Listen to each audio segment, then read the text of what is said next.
अस्सलाम वालेकुम अगेन। आज हम पढ़ने जा रहे हैं biology 9th class chapter number 4। Topic is the cell organelles. ठीक है, इससे पहले हम लोगों ने डिफरेंट ऑर्गेनील्स के बारे में पढ़ा। आज उसी को हम कंटिन्यू करेंगे और फर्दर जो है वो ऑर्गेनील्स के बारे में पढ़ेंगे। ठीक है, आज हम पढ़ते हैं प्लास्टिड्स के बारे में। प्लास्टिड्स क्या होते हैं? प्लास्टिड्स हमारे पास एक ऐसी ऑर्गेनील है जो सिर्फ प्लांट्स में प्रेजेंट होती है। ठीक है, ये एनिमल्स या ह्यूमंस वगैरह में या डिफरेंट ऑर्गेनिज्म में प्रेजेंट नहीं होती, ये सिर्फ प्लांट्स में प्रेजेंट होती है। प्लास्टिड्स की अगर हम बात करें, ठीक है, प्लांट सिर्फ प्लांट सेल में प्रेजेंट होती है। इसकी प्लास्टिड्स की हमारे पास फर्दर जो है वो 3 टाइप्स होती हैं। एक को क्लोरोप्लास्ट कहा जाता है, एक को क्रोमोप्लास्ट कहा जाता है और एक को लीकोप्लास्ट कहा जाता है।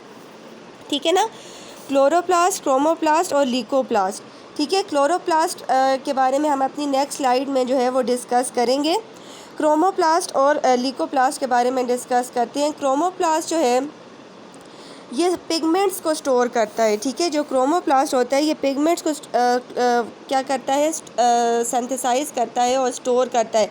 अब हमारे पास आपने देखा होगा प्लांट्स के अंदर या लीफ के अंदर, या वैसे अगर आप प्लांट्स के अंदर देखें तो ग्रीन के अलावा, ठीक है, ग्रीन के अलावा जो कलर्स होते हैं वो ड्यू टू द क्रोमोप्लास्ट होते हैं। ठीक है, आपने अक्सर फ्रूट्स के, फ्लावर्स के पेटल्स वगैरह के जो कलर्स होते हैं, जैसे रेड होता है, ठीक है, डिफरेंट फ्लावर्स के कलर्स होते हैं, येलो होता है, पिंक होता है, वो क्रोमोप्लास्ट की वजह से होते हैं, क्योंकि ये वो पिगमेंट सिंथेसाइज करता है जिसकी वजह से फ्लावर का वो कलर रिफ्लेक्ट करता है। पर्पल कलर होता है, डिफरेंट कलर्स होते हैं फ्लावर्स के, वो किसकी वजह से होते हैं? वो क्रोमोप्लास्ट की वजह से होते हैं। और फिर फ्रूट्स के भी डिफरेंट कलर्स होते हैं।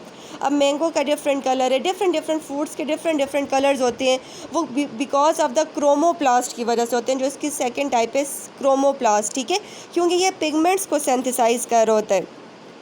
लीकोप्लास्ट की अगर हम बात करें तो ये कलरलेस आप कह सकते हैं प्लास्टिड होता है। ठीक है, ये कलरलेस प्लास्टिड होता है और ये फूड को स्टोर करता है प्लांट के लिए। ठीक है, प्लांट के लिए जैसे स्टार्च है, प्रोटीन्स है, लिपिड्स हैं, ये वो फूड है जो प्लांट के लिए नेसेसरी है, और लीकोप्लास्ट उस पिगमेंट को जो है वो स्टोर कर रहा होता है। ठीक है, फर्दर हम अब इसकी थर्ड टाइप के बारे में बात करते हैं। हमने बात की क्रोमोप्लास्ट की, जो कि पिगमेंट्स प्रोवाइड कर रहा होता है प्लांट्स के, जो फ्लावर्स के और फ्रूट्स के डिफरेंट कलर्स होते हैं, ये उस पिगमेंट की वजह से होते हैं, और ये पिगमेंट सिंथेसाइज करता है और उसे स्टोर करता है कौन? क्रोमोप्लास्ट। लीकोप्लास्ट क्योंकि कलरलेस होता है, इसका फंक्शन ये होता है कि ये फूड को स्टोर कर रहा होता है प्लांट के लिए। अभी हम क्लोरोप्लास्ट की बात करते हैं। क्लोरोप्लास्ट की अगर हम बात करें तो जो क्लोरोप्लास्ट है ये डबल मेम्ब्रेन बाउंडेड होता है। ये आप देख सकते हैं, ये एक डबल मेम्ब्रेन बाउंडेड जो है पार्ट है किसका? प्लास्टिड्स का। ठीक है, इसके अगर हम बात करें तो इसकी जो आउटर मेम्ब्रेन होती है वो बहुत ज़्यादा स्मूथ होती है, जबकि जो इनर मेम्ब्रेन होती है वो सेक्स लाइक होती है, उसे थाइलाकॉइड्स कहा जाता है, इनर मेम्ब्रेन। ठीक है, वो थाइलाकॉइड्स की तरह उसका स्ट्रक्चर होता है। ये आप देख सकते हैं, stack sac thylakoids that contain chlorophyll, जो कि क्लोरोफिल कंटेन करता है, surrounded by the double membrane. ठीक है, इसके फंक्शन की अगर हम बात करें तो ये फोटोसिंथेसिस में इन्वॉल्व होता है।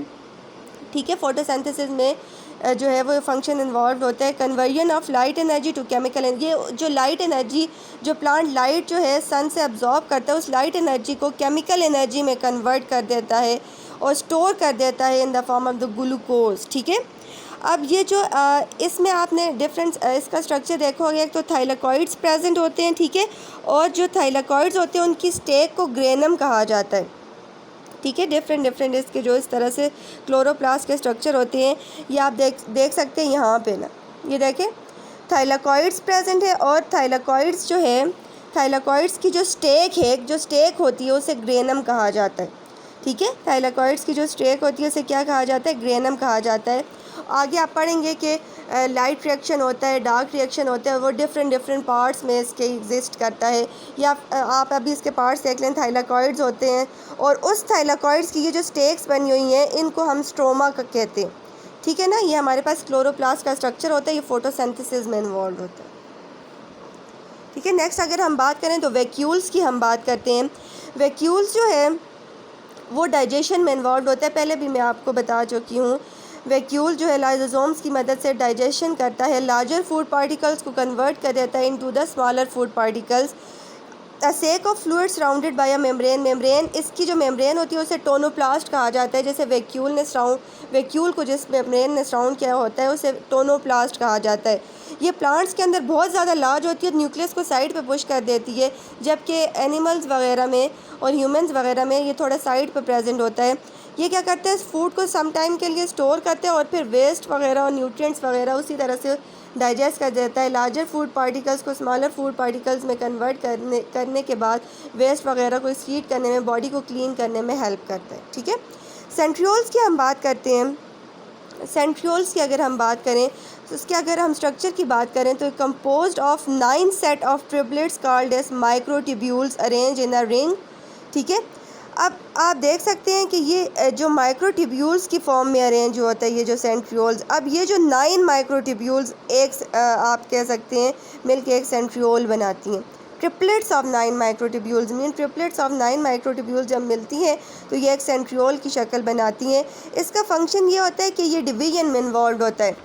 ठीक है, सेल जो डिवाइड करता है, आपकी स्किन रिपेयर हो रही होती है, आपके हेयर्स ग्रो कर रहे होते हैं, आपके नेल ग्रो कर रहे होते हैं। ठीक है, ये डिवीजन में इन्वॉल्व होता है, माइटोसिस की डिवीजन में इन्वॉल्व होता है जो सेंट्रियोल होता है। ठीक है, जब ट्रिपलेट्स ऑफ 9 माइक्रोट्यूब्यूल्स बनते हैं, ठीक है 27 आप कह सकते हैं, तो उस चीज़ को आप कह सकते हैं मीन्स या इससे ज़्यादा भी बन सकते हैं, तो वो एक सेंट्रियोल बनाता है। ठीक है, ये माइक्रोट्यूब्यूल्स हैं, ये आपको जो नज़र आ रहे हैं ना ये माइक्रोट्यूब्यूल्स हैं। ठीक है, ये ट्रिपलेट्स की फॉर्म में जब होते हैं तो उसको क्या कहा जाए, composed of 9 sets of triplets microtubules arrange in a ring की फॉर्म में ये आप देख सकते हैं, ये रिंग की फॉर्म में इस तरह से अरेंज होते हैं, तो ये फिर एक सेंट्रियोल बनाते हैं और उससे वो सेंट्रियोल डिवीजन में इन्वॉल्व होते हैं। ठीक है ना। एंडोप्लाज्म रेटिक्यूलम की हम बात करते हैं। एंडोप्लाज्म रेटिक्यूलम जो है उसके अगर हम स्ट्रक्चर की बात करें तो एंडोप्लाज्म रेटिक्यूलम की 2 टाइप्स होती हैं। ठीक है, ये एक को रफ एंडोप्लाज्म रेटिक्यूलम कहा जाता है, एक को स्मूथ एंडोप्लाज्म रेटिक्यूलम कहा जाता है। अब ये जो एंडोप्लाज्म रेटिक्यूलम है इनके डिफरेंट आगे से फंक्शन होते हैं। जो रफ एंडोप्लाज्म रेटिक्यूलम होता है ये राइबोसोम्स के साथ अटैच होता है। ठीक है, राइबोसोम्स के आगे फर्दर प्रोटीन सिंथेसिस में इन्वॉल्व होता है, तो ये जो है रफ एंडोप्लाज्म रेटिक्यूलम ये प्रोटीन सिंथेसिस में भी इन्वॉल्व होता है क्योंकि ये राइबोसोम्स के साथ अटैच होता है। लेकिन जो स्मूथ एंडोप्लाज्म रेटिक्यूलम की अगर हम बात करें ये फैट्स की मेटाबॉलिज्म में इन्वॉल्व होता है, बॉडी के अंदर जो मटेरियल वगैरह जाता है उसको ट्रांसपोर्ट करने में भी हेल्प करता है। ठीक है, और इसके अलावा ये फैट्स वगैरह की मेटाबॉलिज्म में, फैट्स वगैरह की रिएक्शंस में उन्हें डाइजेस्ट करने में इन्वॉल्व होता है। अपने बाकी ऑर्गेनील्स के बारे में हम अपने नेक्स्ट लेक्चर में पढ़ेंगे इंशाल्लाह।